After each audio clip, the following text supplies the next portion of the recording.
Behavioral health, mental health. Man, ever since COVID, it just seems like things got just out of whack in a lot of ways. And my next guest spends his time there. Dan Cherrin is My Care Council Executive Director. My Care Council is elevating awareness for behavioral health reform. You know, in this country, we got rid of a lot of our behavioral health institutions back when I was a lot younger. Dan, thank you for being here on the program. Reform is, I think, necessary. And you're right there on the front lines with My Care Council. First of all, what does My Care Council tell the folks, if you would, please? Yeah, Steve, thanks for having us on. The My Care Council is a statewide association of behavioral health and social service providers in the state of Michigan. Providers are those people providing services in the communities, in our neighborhoods every single day.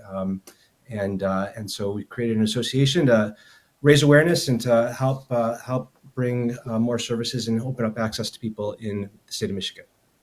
Let me start with the basics. Are there enough people doing what you do? Are there enough people in the field? Are there enough offices? Are there enough therapists and psychiatrists and psychologists? Are there enough people trying to help out? Unfortunately, there's never enough. Like many industries, we need more people in the workforce, especially in behavioral health and addiction services. Unfortunately, the need continues to rise. We're all impacted by someone facing a behavioral health issue, facing addiction issues.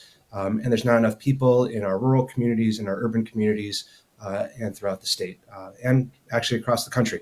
There's a great need for more people in the industry. Yeah, it's not unique. I was just, I don't know if you heard me talking about this just in the last segment here on the program. I walked out of my Airbnb here in a pretty nice neighborhood of Washington, D.C. Nothing wrong with where I am. Not too far from Logan Circle, if that gives anybody some perspective. And there's a guy obviously whacked out on drugs of some sort, stumbling around and then lays down and takes a nap right there on the sidewalk in front of my Airbnb and totally oblivious to the world around him. People are coming by and walking and cars honking and this and it doesn't stir. And that's just sad. I don't remember seeing stuff like that when I was growing up. Yeah, well, I know it's probably you see it a lot walking the streets in Washington D.C., and we're a little bit more spread out here in Michigan. But when people are able to access the system of care, they are able to get the care they need to succeed. And so the problem is that there is thousands of people going untreated.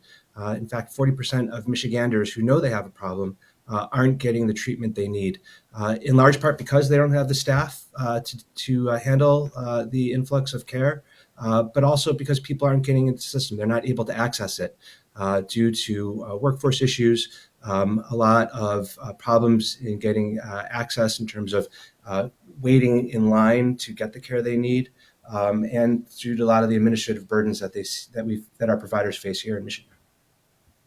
So when you talk about behavioral health reform, Dan, what are you hoping for? What are you looking for? What do you think could be done to improve the system and accessibility, which is one of the things we've talked about from the top here, accessibility to get people the kind of attention they need, whether it's talking to a professional, potentially getting pharmaceuticals, whatever it might be. What kind of reform are we talking about? Well, let's start with the basics in terms of helping the underserved communities here in Michigan.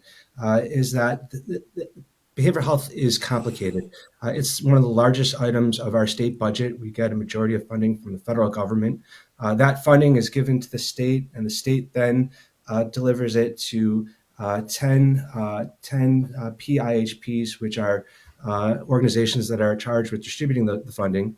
And then those 10 PIHPs distributed to 46 community mental health organizations throughout the state. And then they drop that funding to the community providers that I work with. And so by the time that funding gets to the community level, to the neighborhoods, it's already diluted. It's already going to many different places, focused on administrative issues from these other organizations, and so forth. And so not only is behavioral health complicated, it's messy. And more funding needs to get to the communities where it's needed most, like in Logan Square there in Washington. And so The state is looking to consolidate that structure. It's looking to make government more efficient and more simple so that the funds could get to where it's needed most instead of being wasted in an administrative morass. Boy, we do a lot of that, don't we? A lot of inefficiency in all the systems. Money just gets chewed up. God only knows where. We've got $5 trillion, I just read, completely unaccounted for from the United States Treasury. They don't even know what it was spent on. Wouldn't it be nice if some of that had been spent on mental health and trying to get people back on their feet and rehabilitated, being productive members of society? Look, we all saw it coming out of COVID. Young people, anxiety, depression, all those things, and I think a lot of them have pulled through it. But then again, you've got people that it's generational what we did at COVID. I think we made a lot of mistakes there, and I think it's time to move forward. I'll give you the last word there.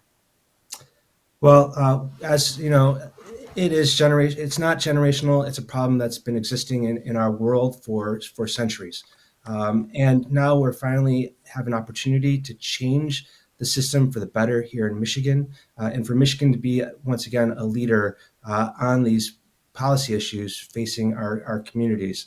And so this is really a moment in time for the state of Michigan to focus on improving behavioral health and the way that system is delivered and how people are able to access that system so that we can get the care to those kids in school, to our parents, to our seniors, to our veterans, to the people on the streets, Sure. and to get where they need it. So, this is a rare opportunity for the state of Michigan, and I hope we seize it.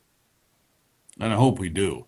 Dan Cherrin, thank you for being here. I greatly appreciate that. He is the executive director of the My Care Council. That's MI Care Council. Dan, thank you for being here. Thank you. Thank you so much. Appreciate you.